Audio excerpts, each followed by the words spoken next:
आमेन। आमेन। हुन्छ, धन्यवाद। हामी यो अगुवापनको विषयमा हामी सिक्दैछौँ अनि यो बेतिक प्रकारको अगुवाईको विषयमा, ठिक प्रकारको अगुवाईको विषयमा, यो अगुवाहरूको जिम्मेवारी के हो, अगुवाको अधिकार के हो, अगुवाको बाइबल अनुसारको हृदय कस्तो हुनु पर्यो, त्यस्तै त्यस्तै कुराहरू हामी हेरिराखेका छौँ। अनि हामी येशूको उदाहरण हेरिसक्यौँ, उहाँ कस्तो हुनुहुन्थ्यो। पलको विषयमा हामी हेर्दैछौँ, उहाँ अधिकार जमाउनु भएको थिएन। अनि अस्ति हेरेछौँ कि येशूले पनि मान्छेको जीवनको माथि शासन गर्थेन।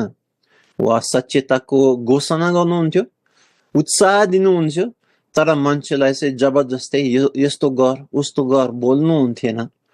अनि हामीले अहिले पलको उदाहरण हामी एकचोटि हेर्नेछौँ। हामी फिलिमोनको पुस्तकलाई हेर्नेछौँ। अहिले फिलिमोनको पुस्तकलाई त्यहाँ पनि हामीले एकदमै सही प्रकारको अगुवापन हामी देख्छौँ। पल भनेको यो त मुख्य व्यक्ति हुनुहुन्थ्यो, तर पनि पल हामी जस्तै पनि हौँ है। हामीले देख्यौँ नि, ख्रिस्ट येशूमा चाहिँ माथि तल कोही पनि छैन। अनि पल चाहिँ यो अगुवा भए पनि उहाँले जबरजस्ती चाहिँ कर साथले मान्छेलाई यस्तो गर उस्तो गर बोल्थेन है। पाप कहिले कहिले चाहिँ पाप देख्थ्यो मण्डलीमा, अनि उहाँले बोल्नुहुन्थ्यो यो पाप हो, यो रोक्नुपर्छ, त्यो त बोल्नुहुन्थ्यो। एकदमै नसुहाउँदो कुराहरू देखियो भने, तर मान्छेलाई जबरजस्ती चाहिँ ल प्रार्थना गर, यस्तो गर, सुसमाचार सुनाऊ, यस्तो गर उस्तो गर बोल्थेन, बरु चाहिँ उत्साह दिनुहुन्थ्यो। यहाँ फिलिमोनको पुस्तकमा उहाँले उत्साह दिनुहुन्छ फिलिमोनलाई, असल काम गर्नलाई उत्साह दिनुहुन्छ। कर साथले बोल्नुहुन्न, उहाँले चाहिँ यो एकदम प्रेम साथले बोल्नुहुन्छ। एकचोटि हामीले पढौँ अनि पछि हामी यसलाई हामी बुझ्ने कोसिस गरौँला। फिलिमोनको पुस्तकलाई तपाईँले पुरै 1 देखि 25 सम्म पढिदिनु होला कसैले। मैले पढिदिएँ। यसरी लेखिएको छ, ख्रीष्ट येशूको कैदी पावल र हाम्रा भाइ तिमोथीबाट हाम्रो प्रिय सहकर्मी फिलोमोनले हाम्री बहिनी अफ्रिए र हाम्रा सङ्गी सिपाही र अखिल्पस र तिम्रो घरका मण्डलीलाई, तिमीहरूलाई अनुग्रह र हाम्रा पिता परमेश्वर र प्रभु येशू ख्रीष्टबाट शान्ति। मेरा प्रार्थनाहरूमा जब म तिमीलाई स्मरण गर्दछु, तब म मेरा परमेश्वरलाई सधैँ धन्यवाद दिन्छु, किनकि प्रभु येशूमाथिको तिम्रो विश्वासको विषयमा म सन्तहरूप्रति तिम्रो प्रेमको विषयमा सुन्दछु। म प्रार्थना गर्छु कि तिम्रो विश्वासको सहभागिताले ख्रीष्टमा भएका हाम्रा सबै असल कुराका ज्ञानले वृद्धि गर्न सकोस्। मेरा भाइ, तिम्रो प्रेमबाट मैले धेरै आनन्द र सान्त्वना पाएको छु, किनकि तिमीद्वारा सन्तहरूका हृदय फेरि ताजा भएका छन्। तिमीहरूले के गर्नुपर्ने हो सो गर्न आज्ञा दिनलाई ख्रीष्टमा मलाई साहस भए तापनि प्रेमको खातिर म तिमीलाई बरु अनुरोध गर्न चाहन्छु। म वृद्ध पावल अनि अहिले ख्रीष्ट येशूको एक कैदी मेरा छोरा ओनेसियमको निम्ति म निवेदन गर्दछु, जसको निम्ति मेरो कैदी अवस्थामा म पिता बनेको छु।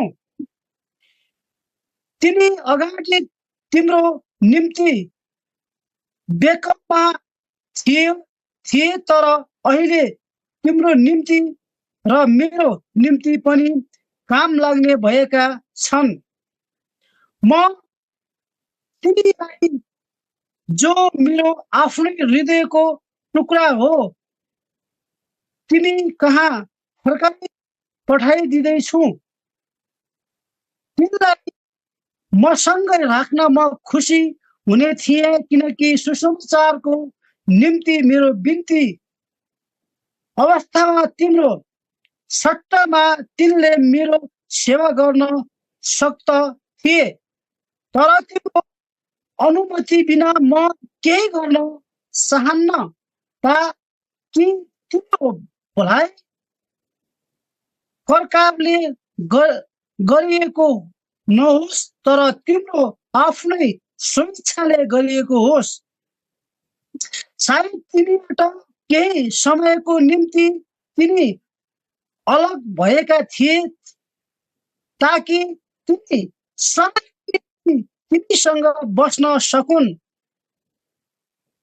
अब उसो कमला जस्तो होइन, तर कमला भन्दा बढी प्रिय भाइ जस्तै, विशेष गरी मैले मेरो निम्ति, तर अझ बढी शरीरमा र प्रभुमा समेत तिम्रो निम्ति। सबैले यदि तिमीले मलाई आफ्नै साझेदार सम्झ्यौ भने मलाई अझै तिनलाई ग्रहण गर। यदि तिनले तिमीलाई केही खराबी गरेकै भए पनि अथवा केही कुराको तिनी ऋणी छन् भने सो मेरो हिसाबमा राखिदेऊ। म पावल आफ्नै हातले यो लेख्दछु, यो ऋण म स्वयं तिर्दिनेछु। तिमीलाई भनिरहनु पर्दैन होला कि आफ्नै निम्ति पनि तिमी मेरो ऋणी छौ। भाइ, तिमीबाट प्रभुमा केही लाभ पाऊ भन्ने म चाहन्छु। ख्रीष्टमा मेरो हृदयलाई फेरि ताजा बनाइदेऊ। तिम्रो आज्ञा पालन भरोसा राखी मैले मागेको भन्दा अझ बढी गर्नेछौ भन्न ठानेर म तिमीलाई लेख्दैछु। साथै मेरो निम्ति एउटा पाहुना कोठा ठिक पारी राखिदेऊ, किनकि तिम्रो प्रार्थनाद्वारा म पनि तिमी कहाँ आउन पाउँछु कि भन्ने आशा गर्दछु।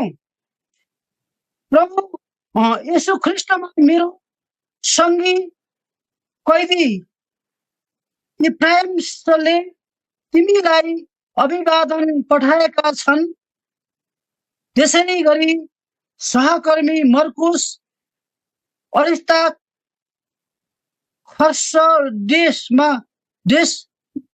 डेमास र लुकाले पनि। प्रभु येशू ख्रीष्टको अनुग्रह तिमीहरूको आत्मासँग रहोस्। हुन्छ, धन्यवाद। हुन्छ, यहाँ पलले यो फिलिमोनलाई विश्वासमा ल्याएको हो है। त्यसकारण यो दृष्टिमा पनि पलको अधिकार धेरै थियो त्यहाँ उहाँको जीवनमा। उहाँले सुसमाचार सुनाइदिनु भयो, मुक्ति उहाँले पलद्वारा पाउनु भएको हो। अनि यहाँ फिलिमोनको एकजना चाहिँ यो कामारी ओनेसिमस भाग्नुभयो। उहाँ विश्वासी हुनुहुन्थेन पहिले, अनि फिलिमोनबाट भाग्नुभयो। अनि यो रोमको संस्कृतिमा अब रोमको नियममा फिलिमोनले त्यो ओनेसिमसलाई बेताएर पिट्न सक्थ्यो, जेलमा राख्न सक्थ्यो, मार्न पनि सक्थ्यो। उहाँको अधिकार थियो है, सांसारिक अधिकार थियो। तर आत्मिकी रूपमा कस्तो भयो भने ओनेसिमसले विश्वास गर्नुभयो, अनि विश्वास गरिसकेर फिलिमोनको बाई पर्यो, अब विश्वासी बाई भयो। अनि त्यसकारण यो पलले चाहिँ कर साथले बोल्न सक्थ्यो, एकदमै कारा साथले बोल्न सक्थ्यो कि तपाईँ चाहिँ पास्टर जस्तै व्यक्ति, तपाईँले यो क्षमा दिनुपर्छ उहाँलाई। क्षमा दिनुहोस्, त्यसलाई चाहिँ छुटकारा दिनुहोस्। उहाँले कर साथले बोल्न सक्थ्यो तर उहाँले बोलेन। उहाँले एकदमै यो एउटा चिठी पठाउनु भयो अनि यो ओनेसिमसलाई पनि पठाउनु भयो ताकि चाहिँ यो फिलिमोनले असल काम सोइचले गरोस् भनेर, आफ्नै हृदयबाट चाहिँ होस् भनेर, नत्र चाहिँ आशिष हुँदैन भने पललाई थाहा थियो।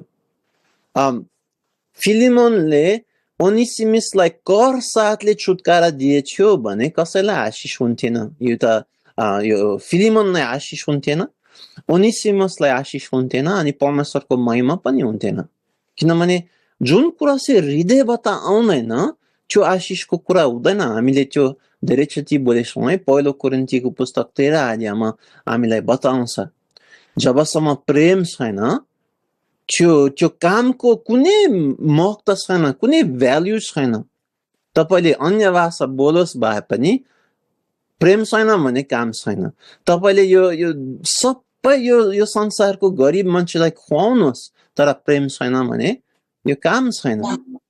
अनि त्यसकारण पलले यो कुरा थाहा पाएर उहाँले ओनेसिमसलाई उत्साह दिनुभयो, फिलिमोनलाई उत्साह दिनुभयो, तपाईले अब क्षमा दिनुहोस् ओनेसिमसलाई अनि फेरि मलाई पठाइदिनुहोस् मेरो सेवाकाई गर्नलाई।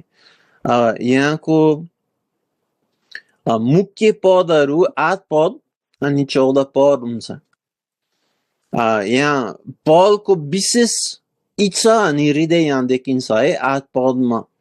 म ख्रिस्ट येशूमा म तपाईलाई कर साथले आज्ञा दिन सक्छु है यहाँ लेखेको छ। किनभने जसरी पनि ख्रिस्ट येशूमा तपाईले क्षमा दिनुपर्छ तर पनि म तपाईलाई कर साथले बोल्ने छैन। म तपाईलाई चाहिँ उत्साह दिने चाहन्छु।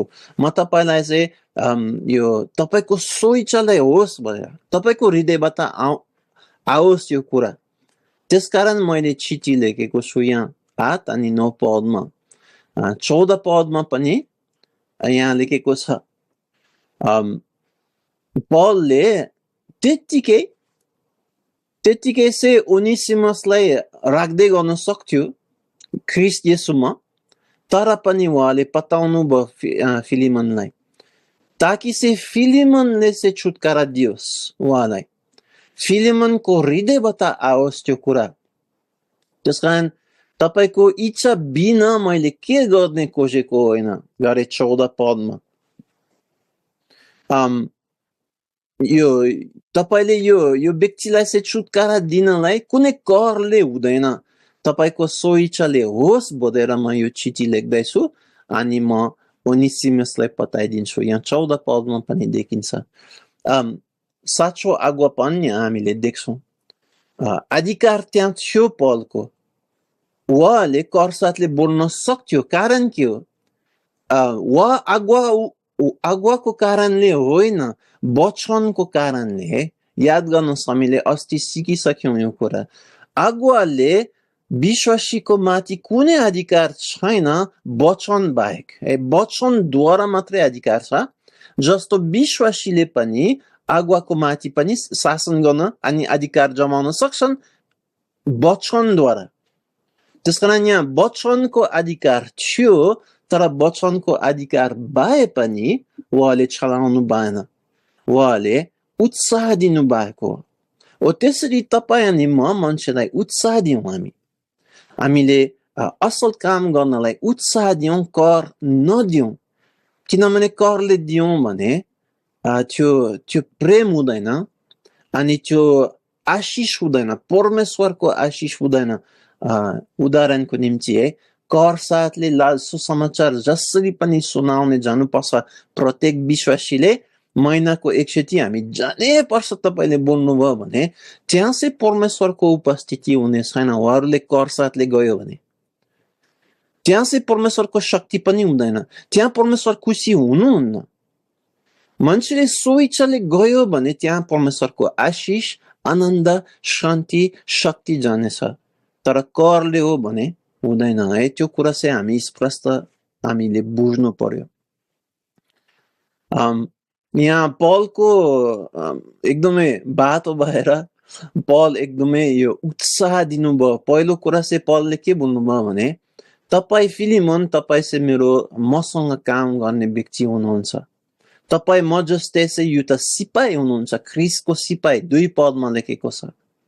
त्यसकारण यहाँ हामीले के देख्छौँ भने पलले आफैलाई चाहिँ फिलिमोन बन्न माथि राख्नु भएको होइन। पलले के भन्नुभयो भने, हामी सँगै काम गरेको, सेवाकाई गरेको। तपाईँ पनि ख्रिस्टकै हुनुहुन्छ, म पनि ख्रिस्टकै हो। त्यसकारण मेरो अधिकारले मैले के लेखेको छैन, यहाँ बोल्न खोजेको। दोस्रो कुरा हामी के देख्छौँ भने 4 पददेखि 7 पदसम्म भने आफ्नै प्रेमको विषयमा बताउँछ। प्रेम थियो एकदमै, वा चाहिँ नकल परेको होइन है। पलले चाहिँ म जहिले पनि तपाईको विषयमा प्रार्थना गर्छु, म धन्यवाद दिन्छु परमेश्वरलाई, किनभने तपाईले असल काम गर्दै गर्नु भएको छ अनि तपाईको प्रेम देखेर मलाई धेरै आनन्द छ। त्यसकारण उहाँले उत्साह दिनुहुन्छ, उचाल्नुहुन्छ यो फिलिमोनलाई। अनि पछि उहाँले के बोल्नुहुन्छ भने, म कर साथले के बोल्दिन, तर तपाईको स्वेच्छाले तपाईले ओनेसिमसको विषयमा म तपाईलाई बताउने जान्छु। ओनेसिमस पहिले विश्वासी थिएन, तपाईबाट भाग्नुभयो, तर यहाँ आएर विश्वास गर्नुभयो अनि अहिले उहाँ हाम्रो ख्रिस्टमा एउटा भाइ हुनुहुन्छ अनि मलाई धेरै ठुलो सेवा गर्नु भएको छ गरे सबै बताइदिनुहुन्छ है। यो 10 पददेखि अनि तलतिर यो ओनेसिमसले मलाई धेरै फाइदा ल्याएको अनि मैले यहाँ राख्ने मन लाग्छ, तर मैले चाहिँ यो तपाईको अधिकार बिना चाहिँ मैले राख्दिन। त्यसकारण म बताइदिन्छु उहाँलाई। यो ठिक प्रकारको अगुवापनको विषयमा हामीलाई यहाँ एकदमै राम्रो उदाहरण देखिन्छ है। अनि पछि उहाँले उत्साह दिनुहुन्छ, तपाईले असल गर्नुहोस्, तपाईले ओनेसिमसलाई स्वागत गर्नुहोस्, स्वीकार गर्नुहोस्, छुटकारा दिनुहोस्। अनि कुनै तपाईलाई यस्तो पैसा छोडेको हो भने म फिर्ता गर्ने तयार छु अनि मलाई थाहा छ तपाईले चाहिँ छुटकारा दिनुहुनेछ गरे 21 पदमा है। उहाँको पुरै विश्वास थियो, तर यहाँ तपाईले देख्नुभयो पलले चाहिँ अधिकार जमाउनु भएको थिएन। तपाईँ अनि म पनि अधिकार जमाउने नगरौँ। बाइबलको अधिकार भए पनि हामी जमाउनु पर्दैन, हो कि नै है। बाइबलको रूपमा हामीले अधिकार जमाउन सक्छौँ कुनै कुनै कुरामा, तर हामीले कति कुरा चाहिँ नगरौँ। हामी उत्साह बरु दियौँ ताकि मान्छेले हृदयबाट परमेश्वरको सेवाकाई गरोस्। हामी यसको उदाहरण फेरि हेरौँ प्रेरितको पुस्तकमा अनि राम्रोसँग हामी बुझौँ। त्यो बेलाको एकदमै ठुलो वक्ताहरू, हाम्रो यो इसाईको मण्डलीको जगको व्यक्तिहरूको अगुवापन अनि अगुवाई गर्ने तरिकाहरू हामी यहाँ ध्यान दियौँ। प्रेरितको पुस्तक 15 अध्यायलाई हामी हेर्नेछौँ अनि त्यहाँ एउटा चिठी लेख्छन् है। त्यहाँको अगुवाहरूले, यरुशलेमको अगुवाहरूले मण्डलीहरूको निम्ति चिठी लेख्छन् अनि त्यहाँ उनीहरूको हृदय देख्छौँ हामीले। प्रेरितको पुस्तक 15 अध्यायको 24 देखि 29 पदसम्म पढिदिनुहोस्। कुनैले हाम्रो आदेश बिना नै तपाईहरुका मन अस्थिर तुल्याएर तपाईहरुलाई कयौं कुराले दुःख दिएका छन्। यसकारण हामी सबैले सम्मतिद्वारा गरेको निर्णय अनुसार कतिपय मानिसहरूलाई चुनेर तिनीहरूलाई हाम्रा प्रिय बारनाबास र पावलका साथमा तपाईहरुका पठाउन हामीलाई उचित लाग्यो। यी मानिसहरू यस्ता हुन् जसले हाम्रा प्रभु येशू ख्रिस्टको खातिर आफ्ना प्राण जोखिममा पारेका छन्। यसकारण हामीले एउटा र सिलासलाई पठाएका छौँ। तिनीहरूले पनि सोही कुराहरू मुखले बताउने छन्, किनभने पवित्र आत्मा र हामीहरूलाई यो उचित लाग्यो कि यी आवश्यक कुराहरू बाहेक अरू बढी बोझ तपाईहरुलाई बोकाउनु हुँदैन। तपाईहरु मूर्तिहरूलाई बलि चढाएको ठोक, रगत, गला हत्याएर मारेको पशुको मासु र व्यभिचारबाट अलग रहनुहोस्। यी कुराहरूबाट अलग रहनुभयो भने असल हुने छ। विदा हुन्छ, धन्यवाद। यसको विषयमा तपाईहरुलाई थाहा भए पनि हामी एकचोटि बोलौं। यहाँ के भइराखेको भने मण्डलीमा ताउमा चाहिँ यो अन्य जातिहरू विश्वास गर्न थाल्यो। आयुधी व्यक्ति होइन, अन्य जातिहरूले। अनि अन्य जातिहरू विश्वास गर्ने चाहिँ नयाँ कुरा थियो है मण्डलीको निम्ति। सुरुमा उहाँहरूको सोच के थियो भने यो विश्वास भनेको चाहिँ हाम्रो निम्ति मात्रै हो, आयुद्ध व्यक्तिहरूको निम्ति मात्रै हो। तर पछि पवित्र आत्माले देखाइदिनु भयो होइन, यो विश्वास भनेको सबै देशको निम्ति हो। अनि अन्य जातिले विश्वास गर्न थाल्यो अनि झुटो शिक्षाहरू त्यहाँ भित्र पस्न थाल्यो। अनि के बोल्न थाल्यो भने अन्य जातिले यो मोसाको आज्ञाहरू अनुसारको जीवन जिउनु पर्छ।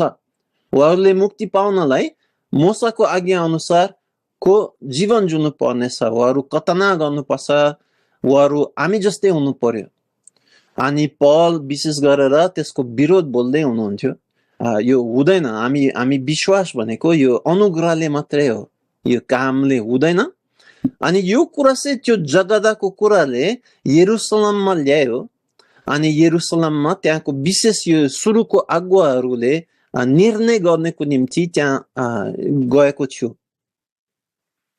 पहिलो कुरा हामी यहाँ के देख्छौँ भने एकजना विशेष प्रकारको अगुवा कोही पनि थिएन। यो क्याथोलिक मण्डलीले के भन्छ भने पत्रुस भनेको सुरुको पोप हुनुहुन्छ, सुरुको उहाँ चाहिँ मुख्य व्यक्ति हुनुहुन्थ्यो। तर त्यो देखिँदैन। पत्रुसले के पनि त्यहाँ यो अधिकार जमाउनु भएको थिएन। उनीहरू सबै मिलेर चाहिँ कुरा गर्यो त्यसको विषयमा, सल्लाह गर्यो त्यसको विषयमा। दोस्रो कुरा हामीले बोल्नु पर्यो है, पत्रुस भनेको यो ठुलो व्यक्ति जस्तो अरूभन्दा महान व्यक्ति हुनुहुन्थेन। उहाँ चाहिँ अगुवाहरूको मध्यममा हुनुहुन्थ्यो। अनि हामीले गरी देख्यौँ है त्यो यो उदाहरण कि पौलले पनि एकचोटि पत्रुसलाई हप्काइदियो सबै मान्छेको अगाडि। त्यस कारण त्यहाँ देखिन्छ कि पत्रुस चाहिँ पौलभन्दा माथि हुनुहुन्थेन। उहाँ चाहिँ विश्वासी हो, अगुवा हो, तर पनि विश्वासी नै हो है। तर हेर्नुहोस् यहाँ अगुवाहरूले जम्मा भयो, अगुवाले सल्लाह गर्नुभयो। अनि अगुवाले चाहिँ चिठी लेख्नुभयो मण्डलीको निम्ति। अनि यो चिठी धेरै फरक किसिमको चिठी लेख्न सक्थ्यो हो कि नै।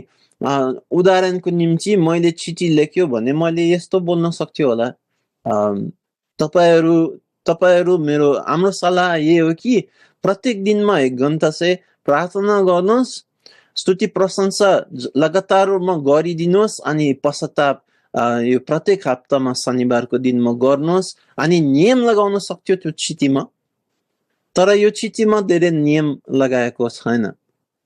यो चिठीमा यो विशेष गरेर 28 पदमा उनीहरूको हृदय देखिन्छ।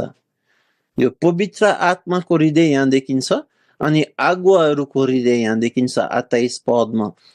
हामी तपाईहरुलाई यो बोझ दिने मन लाग्दैन गरे है। म तपाईहरुलाई बोझी कुरामा हामी बताउने जान्दिन। हामी तपाईहरुलाई बोझ बोक्नेको निम्ति हामी के बोल्ने छैन। तपाईलाई गाह्रो बनाउने छैन। हामी तपाईको माथि शासन गर्ने जान्दैनौं। हामी तपाईहरुलाई सल्लाह दिने जान्छौं। 2-3 वटा सल्लाह दिने जान्छौं। अनि यो कुराहरु तपाईले यो कुराहरुबाट अलग हुनुभयो भने तपाईलाई आशिष हुनेछ। अनि त्यो मात्रै बोल्नु भयो है। अचम्मको कुरा है। धेरै आज्ञाहरु दिनु भएन। धेरै चाहिँ मलाई लाग्छ है तपाईले अहिलेको समयमा यो त मण्डलीलाई, अहिलेको समयमा यो त मिशन अर्गनाइजेसनलाई तपाईले यस्तो प्रकारको चिठी लेख्नुहोस् बोल्नुभयो भने नियमहरु थुप्रै लगाइदिन्थ्यो। यस्तो गर उस्तो गर बोल्थ्यो। तर उहाँहरूले चाहिँ एकदमै हल्का रूपमा चाहिँ यो 3टा कुरा याद गर्नुहोस् है भाइहरु। यो कुराहरु तपाईले बता अलग हुनुहोस्। अनि त्यो यो मूर्ति पूजा भएको मासु चाहिँ नखानु होला, रगत नपिउनु होला। अनि त्यो 2-3टा कुरा यहाँ लेखेको छ। यो त कुरा म के बोल्न चाहन्छु भने पलले पछि स्पष्ट रूपमा यो मूर्तिमा चलाएको मासु खाने कि नखाने भने ठुलो कुरा हुँदैन भने पलले बोल्नु भयो पछि है आफ्नै यो शिक्षामा उहाँले के सिकाउनु भयो भने यो के पनि हुँदैन मासु चाहिँ बलिदानमा चलाइदियो भने त्यसमा कुनै काम छैन त्यहाँ हामीलाई असर पर्ने हुँदैन तपाईको आफ्नै सोइचाले तपाईले खानु कि नखानु मतलब हुँदैन बरु चाहिँ नखानु चाहिँ अरू मान्छेको निम्ति चाहिँ नखानु बरु है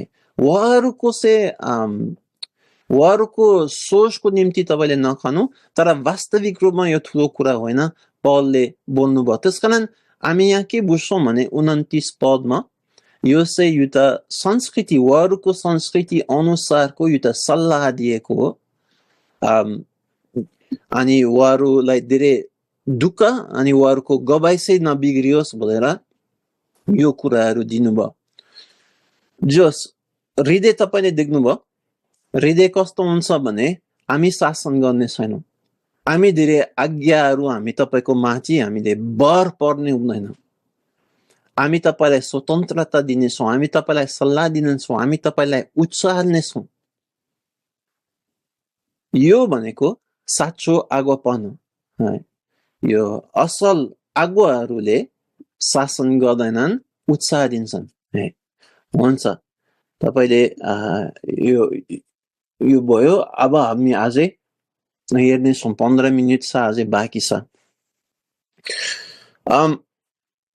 यो समस्या हाम्रो मण्डलीमा कहिले आउँछ भने जुन बेलामा विश्वासीहरूले आज्ञालाई ठुलो मान्छन् त्यो बेलामा समस्या आउन सकिन्छ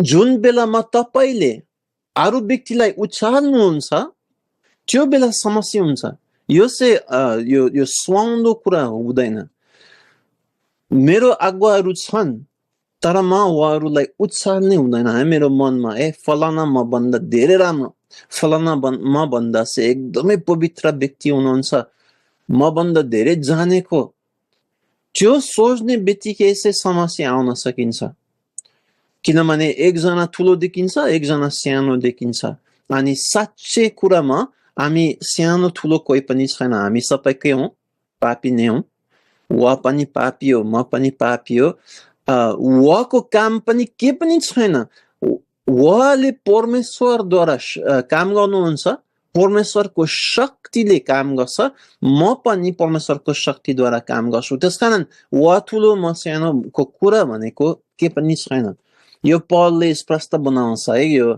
कोरिन्थीको पुस्तकमा हामी पछि पढ्नेछौँ होला सायद पलले बोल्नुहुन्छ हेर्नुहोस् अपोलोस भनेको कोही पनि हुँदैन पल भनेको कोही पनि हुँदैन हामी सबै सेवक हौं तपाई पनि सेवक म पनि सेवक अनि मेरो जिम्मेवारी म पूरा गर्छु मलाई दिएको वरदानद्वारा तर वास्तविक रूपमा चाहिँ परमेश्वरले चाहिँ वृद्धि गरिदिन्छ है परमेश्वरले मान्छेलाई बसाउँछ परमेश्वरले मान्छेलाई शिक्षा दिन्छ परमेश्वरको शक्तिद्वारा हामी काम गर्छौं त्यसकारण साधारण विश्वासी नबनौं आज्ञा विश्वासी नबनौं हामी सबै विश्वासी है बुझ्नु भएको छ होला जुन बेलामा हामी मान्छेलाई उचाल्छौं त्यो बेलामा समस्या हुन्छ त्यो बेला हामी एकदम होशियार हुनु पर्यो एकजना अर्को मान्छे भन्दा शक्तिशाली कोही पनि छैन एकजना अर्को भन्दा पवित्र व्यक्ति कोही पनि छैन येशू बाहेक येशू मात्रै पवित्र व्यक्ति हुनुहुन्थ्यो जुन बेलामा हामी अरूलाई उचाल्छौं त्यो व्यक्ति हाम्रो माथि अधिकार पाइन्छ नसुहाउँदो प्रकारको अधिकार पाउँछ अनि त्यो बेलामा त्यो व्यक्ति खराब छ भने हामीलाई धेरै दुःख दिन सकिन्छ त्यसकारण बाइबलमा स्पष्ट रूपमा हामीलाई बताइदियो कि कसैलाई चाहिँ उचाल्ने काम नगर्नुहोस्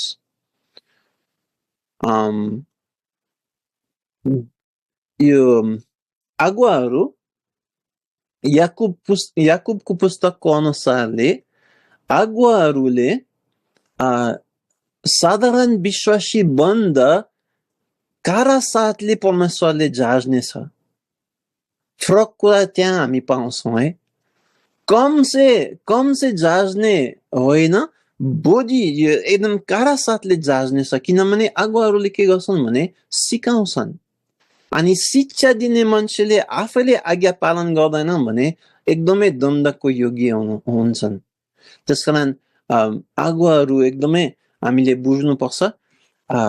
यो जाँच्नु पर्छ। हामीले एकअर्कालाई हामीले उत्साह दिनु पर्यो, एकअर्कालाई हामीले सुध्रिनु पर्नेछ। अनि उहाँहरूले गल्ती गर्छ भने हामी सम्झाउँ उनीहरूलाई, एकअर्कालाई हामी सम्झाउने काम गरौँ। किनभने भोलि पर्सिको हाम्रो चाहिँ कादा हिसाबले चाहिँ परमेश्वरले न्याय गर्नेछ। त्यसकारण अगाडि नै हामी एकअर्कालाई चाहिँ हामी उचाल्ने, सहायता दिने, सुध्रिने काम गरौँ।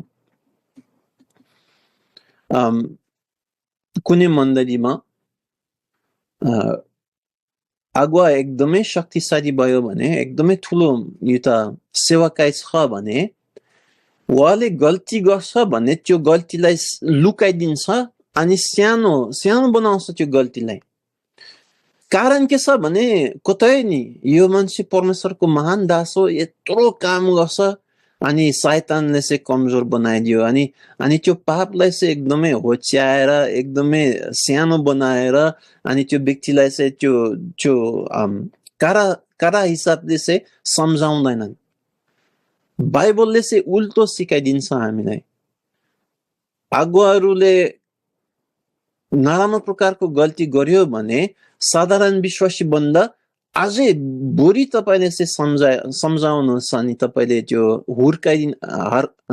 हप्काइदिनुहोस्।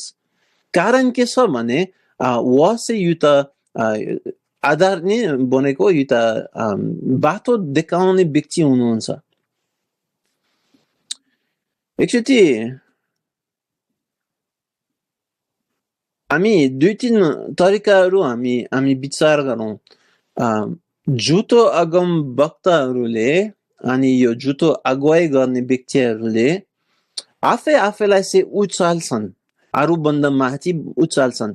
म तिमी भन्न चाहिँ म पवित्र हो, म तिमी भन्न चाहिँ एकदमै महान यो परमेश्वरको दास हो भन्ने आफैलाई देखाइदिन्छ। बाइबलले सिकाउँछ यो कुरालाई। एकचोटि हामी कोलसीको पुस्तकलाई हेरौँ। कोलसीको पुस्तक 2 अध्यायलाई हेर्नुहोस्, 16 देखि 19 पद पढौँ। कोलसीको पुस्तक 2 अध्यायको 16 देखि 19 पद।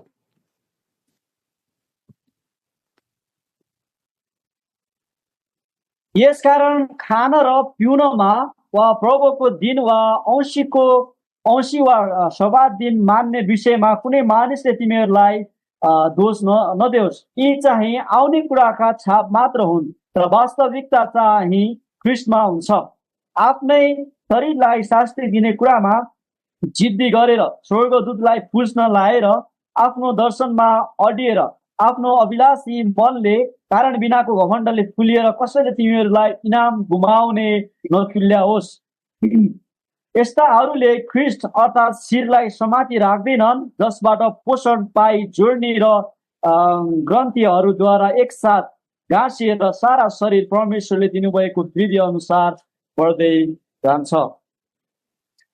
हुन्छ। यहाँ दुईटा कुरा देख्छौँ।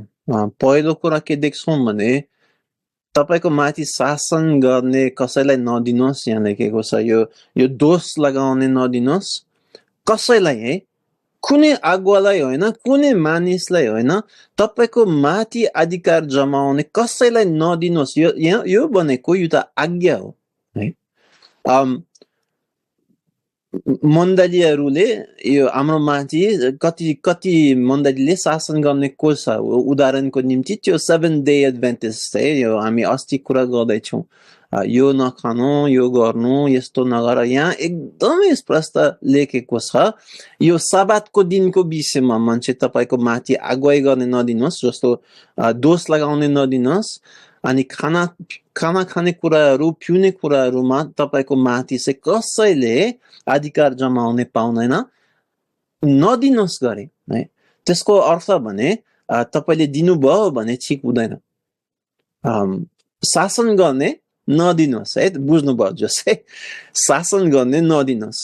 दोस्रो कुरा यहाँ के देख्छ भने मान्छेले कसरी शासन गर्छन्, युते तरिका शासन गर्ने के हुन्छ भने आफ्नै दर्शनमा यो अदिन्छ गरे, आफ्नै दर्शनमा आफ्नै दर्शनको विषयमा सिकायो, बोलेको बोले। म त स्वर्गदूत देख्यो, म त स्वर्गमा गयो, म त येशू देख्यो, अनि त्यसरी चाहिँ आफूलाई पवित्रता देखिन्छ है।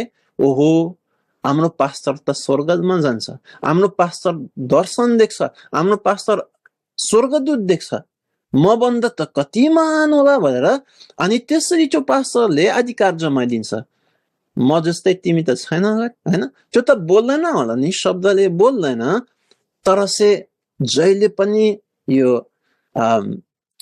जहिले पनि दर्शनको विषयमा, जहिले पनि स्वर्गदूतको विषयमा बोलेर तपाईको माथि चाहिँ शासन गर्ने खोज्छ, तपाईको माथि अधिकार जमाउने खोज्छ। गर्ने नदिनुहोस् गरे तारा पदमा स्पष्ट रूपमा गर्ने नदिनुहोस्, यो ठिक हुँदैन। अनि यहाँ आतारा पदलाई देख्नु, हेर्नुहोस्, यो व्यक्ति चाहिँ नम्र देखिन्छ नि। फेरि हामी सुरुमा यो विषयमा सुरुको दिनमा हामीले बताइदियौँ त्यो यसको विषयमा। उहाँहरू आफैलाई उचाल्छ, म चाहिँ महान अगमवक्ता हो भने देखाउँछन्, तर नम्रता फेरि हुन्छ है, नम्रको नक्कल पर्ने, तर वास्तविक रूपमा चाहिँ म त महान परमेश्वरको दास हो भन्ने देखाइदिन्छ। कति चाहिँ यो पसाउने, उनीहरू पसाउने व्यक्तिहरू हुन्, तर तिनीहरू चाहिँ परमेश्वरलाई चिन्दैनन्, वास्तविक सच्यतामा थाहा छैन, बुझ्दैनन्। उनीहरू देख्ने मात्रै पवित्र हो, तर वास्तविक पवित्र व्यक्ति हुँदैन। जे होस्, यो तरिकाले मान्छे तपाईको माथि चढ्ने नदिनुहोस्, अधिकार जमाउने नदिनुहोस्। यहाँ हामीले स्पष्ट अगुवाई पाउँछौँ है। यो एकचोटि आजको निम्ति हामी यति मात्रै हेर्नेछौँ, तर एकचोटि आतारा पदलाई फेरि पढिदिनुहोस्, किनभने यहाँ के लेखेको छ भने यस्तो प्रकारको मान्छेले तपाईको स्वतन्त्रतालाई अनि तपाईको मुक्तिलाई चाहिँ हटाउने सम्भव छ है। एकचोटि त्यो शब्द हामी खोजौँ है, तपाईले राम्रो ध्यान साथले पढिदिनुहोस् आतारा पदलाई। आफ्नै शरीरलाई शास्ति दिने कुरामा जिद्दी गरेर स्वर्गदूतलाई पुज्न लाएर आफ्नो दर्शनमा अडिएर आफ्नो अभिलाषी मनले कारण बिनाको घमण्डले फुलिएर कसैले तिमीहरूलाई इनाम गुमाउने नतुल्याओस्। इनाम गुमाउने नदिनुहोस् गरे। यस्तो मान्छेले तपाईको इनामलाई गुमाउने सकिन्छ। इनाम गुमाएको व्यक्तिहरू यो संसारमा धेरै छ। हेर्नुहोस्, यस्तो प्रकारको व्यक्तिको मुनिमा रहेको व्यक्तिहरू इनाम गुमाएछन्। उनीहरू चाहिँ बेचिक बाटोमा हिँडेछन्। यो यस्तो प्रकारको शिक्षकको मुनिमा रहेर, यो सानो कुरा होइन प्रियहरू है। यस्तो प्रकारको अगुवाहरू तपाईले देख्नुभयो भने भाग्नुहोस्। तपाईले नम्रता देखिन्छ, असलता देखिन्छ, तर त्यो व्यक्ति तपाईको इनामलाई गुमाउनेछ। यो व्यक्तिलाई तपाईलाई पसाउनेछ। यो सानो गलत कुरा होइन, यो एकदमै ठुलो गलत कुरा हो। त्यो कुरा चाहिँ तपाईले महसुस गर्नुहोस्। अब यो व्यक्ति पनि हामी नबनौँ, हामी यस्तो प्रकारको अगुवाई हामी नगरौँ, नत्र हाम्रो इनाम मात्रै गुम्ने छैन, अरूले पनि गुमाउनेछ, हामी अरूलाई पनि पसाउनेछौँ। यो पदले यो शिक्षाको महत्त्व एकदमै स्पष्ट रूपमा देखाइदिन्छ है। हुन्छ, हामी आजको निम्ति यो समय सिधिसक्यो, त्यति मात्रै हेरौँ अनि हामी अझै परमेश्वरको ज्ञान बुद्धि मागौँ प्रार्थनामा है।